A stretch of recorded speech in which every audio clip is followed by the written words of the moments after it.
A big political surprise that has tongues wagging across the country. President William Ruto has spoken not just respectfully, but enthusiastically about none other than opposition leader Raila Odinga. Yes, you heard that right.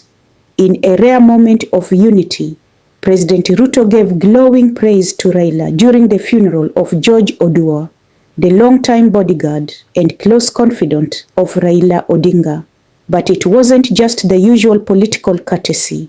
Ruto called him Prime Minister, a title Raila last officially held over a decade ago, sending a strong signal of admiration and perhaps renewed partnership. So what exactly is going on? Is Raila now in government? Well, not exactly, but he's playing a vital role behind the scenes. This warm tone comes on the back of a memorandum of understanding signed last month, March 7th, between Ruto's UDA party and Raila's ODM. The MOU is not a handshake deal in the traditional sense. There are no government positions involved, and Raila is not joining cabinet. Instead, the two sides have agreed to consult and collaborate on matters of national importance. Think economy, security, and development, not power sharing. And guess what? This unlikely alliance might just be what Kenya needs right now. Let's take a moment to rewind to the chaos of mid-2024. The streets were on fire, literally and politically. Young Kenyans, the Gen Z generation, rose up in protest against a controversial finance bill. The pressure forced President Ruto to withdraw the bill, fire his entire cabinet, and launch serious austerity reforms. The country was on edge. In those tense moments, it was Raila Odinga, once the fiercest critic of Ruto, who proposed national dialogue. And it worked. Slowly, Kenya began to cool down. Stability returned. Trust began to rebuild. And now, months later, Ruto is openly saying, "Thank you, Raila."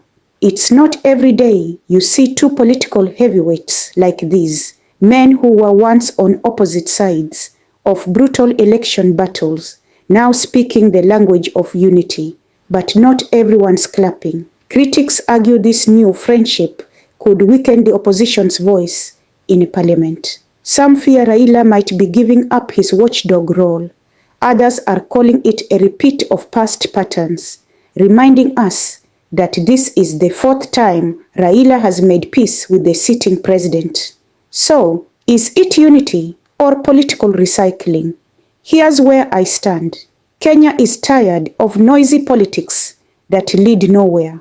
If two leaders, once bitter rivals, can come together to prioritize national healing and growth, that's a move worth watching, maybe even applauding. But let's not be naive. Unity must never replace accountability. Kenya needs both hands on deck and eyes on the system. Ruto thanked Raila, but now it's Kenyans who will decide whether this partnership is real progress or just political performance. That's the pulse from Sauti, Mzalendo. Keep your ears open, your mind sharp, and your voice loud. This is the people's voice. Let's talk in the comments. What do you think of this Ruto-Raila bromance?